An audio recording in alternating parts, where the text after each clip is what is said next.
Hello everybody, my name is Askaroff and I write the On the Road series and the Sewing Machine Pioneer series for Amazon.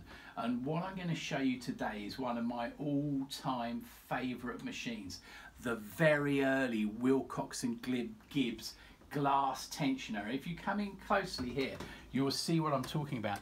The early pre-1875 had these glass tension discs, and this works very much like a normal tension does today. You just tighten it up or loosen it, and it goes through a very simple mechanism. You got to remember, this is when the first machines were being designed and made, so that improvement after improvement.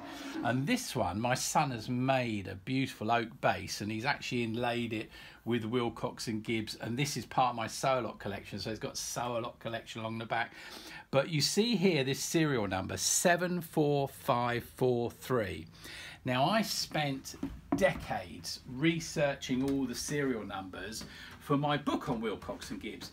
Oh, and this comes with a signed copy. So if we go to the dating, it has all the dates, okay? And in fact, after we ran out of dates, I worked out several mechanisms for dating, calculating your sewing machine number, and it's all in here. But now we look at this number, 745. So 745,000, very, very early. 1864, you can't believe it. This machine was made while the American Civil War was still on, while Abraham Lincoln was still in office. This is extraordinary that this machine made in New York would have been made by the people who were actually witnessing the Civil War, were part of it. And actually, Gibbs, James Edward Allen Gibbs, was a Southerner, so he was involved in the war, and his partner Henry Wilcox, he stashed away money for him, which was pretty illegal. If he got caught, it would have been confiscated. And he didn't know that Gibbs went off to fight, and he never knew if he was going to see him again.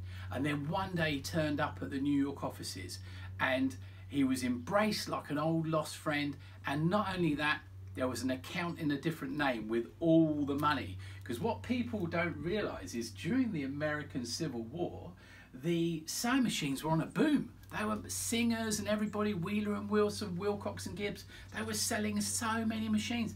So this is a super early 1864 genuine original Civil War sewing machine. Oh, my son's made a beautiful little needle holder. There's a needle spanner, threading instructions and needles in there.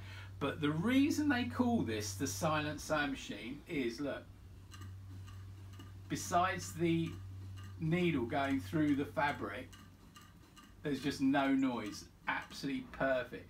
So that's a perfect working sewing machine. The other machine, the later models, I can just show you this here because this will be going up on eBay soon as well. This is actually a loft find. This is extraordinary. It's the only time I've ever seen one. It's come out of the loft exactly like this. Instruction book, tons of extras. My son will take pictures of all of this.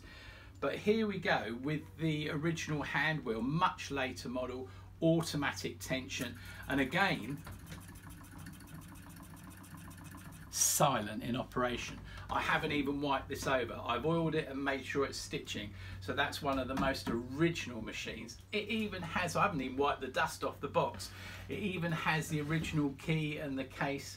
Yeah, so I just thought you might like to see those two beauties before they go up on auction. And check out my Sew-A-Lot site. Bye for now.